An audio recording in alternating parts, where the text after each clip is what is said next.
You are listening to Confessions of a Counselor podcast with Janice, mental health in bite-sized chunks.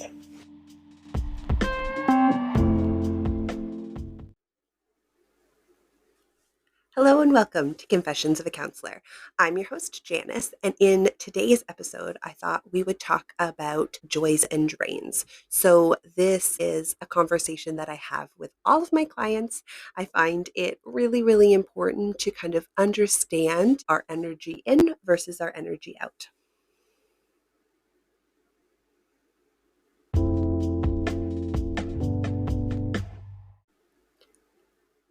So let's jump right in. So in terms of understanding our love tank, as I like to call it, our gas tank inside of us that kind of fuels our everyday, I think it's really important to kind of have an understanding of what's going on. So imagine your day as a journey in the car. You have a gas tank that must be filled to keep you going throughout your journey, and your actions throughout the day either fill this tank or drain the tank.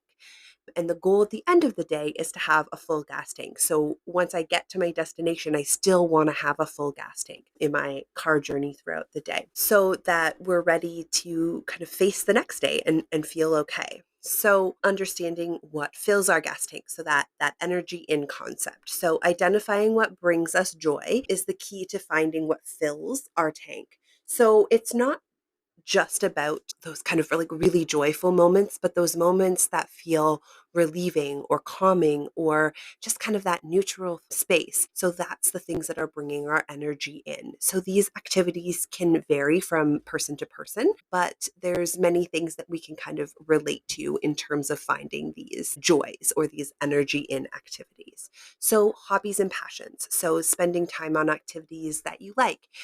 So some of those common ones are playing an instrument, being creative visually, gardening. Some of my clients really love to go for runs, anything really that we find really interesting or exciting. This can be something like social connections, so quality time with loved ones, spending time with family. Everyone loves to pet a good puppy. It's pretty common that we're going to feel pretty joyful petting a puppy. Things like physical exercise. So again, I said kind of like going for runs, going to the gym, doing yoga, even just getting out for a walk can be something that we find joyful. Mindfulness and meditation can be things that bring us joy. So practices that kind of calm our mind or relieve stress. So even things like journaling, taking a couple of deep breaths, whatever that is. And then also things that fuel us, those energy in, are those kind of common self-care practices. So am I sleeping? Am I eating? Am I getting enough time to rest, right? These really important fueling activities. Have I taken care of my hygiene today? Those are things that can be energy in activities.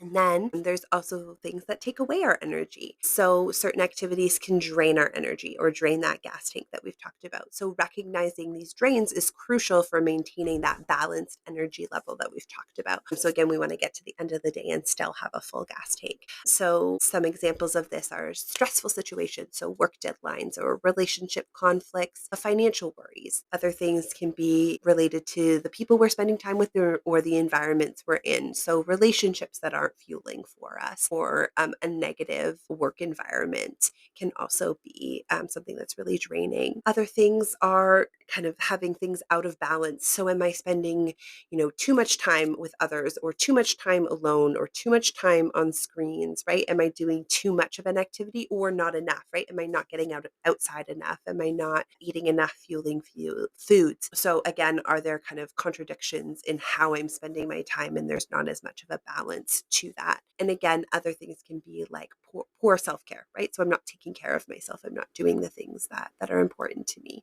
So I think it's also important that things can be on both sides, right? So it can both be an energy in activity and an energy out activity. So one of the examples that I love to give to clients is the idea of cleaning our house. So I think most people would really, really enjoy to have a clean kitchen or a clean living room.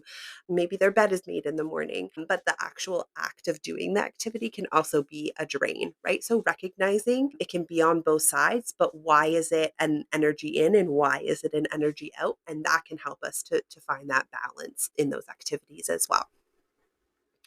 So, maintaining a full energy tank is really important. So, we're striving for balance between energy giving activities and energy draining activities. So, here are the kind of the tips, things to take away. So, prioritizing those energy in activities, scheduling time for things that you really enjoy to do, or things that you know that maybe they're on both sides, right? They're a drain, but they also give you energy, making sure that I'm prioritizing doing those things so that I can feel good about it. Making sure that we're setting boundaries, right? Making sure that we are being sacred with our time and that we're considering what we need in a situation. Practicing practical self-care. So we talk about that lots here. What are those things that we would do in order to take care of someone else? Making sure that we're doing that for ourselves. And then really being mindful in the moment, right? Is this activity something that I need to be doing? And is it actually moving me forward, right? So some activities that we do, they are just going to be drains, but we need to do them throughout the day. And that's okay. I just want to be mindful. Okay, I might need to do something extra today to take care of myself so that I can fuel up after doing an energy draining activity. So just kind of having that constant thought in our mind and being present in the moment as to the impact that our choices and our actions are having. So, by understanding our energy patterns, you can make conscious choices to fuel up during the day, right? To make sure that that gas tank, that love tank is nice and full. So, remember your well being is your priority. The only person who's going to take care of you is you, and that's okay.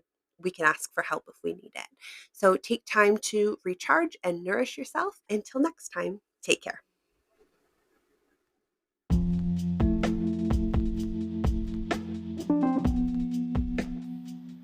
I hope you enjoyed today's episode. Confessions of a Counselor podcast is available anywhere you like to listen to your podcasts, both on Apple and Android. New episodes are released every Friday. If you enjoyed today's episode, please feel free to join the conversation, leave a review, or subscribe to the podcast hosted on Spotify. You can find all these details on janicelyons.com. Until next time, take care.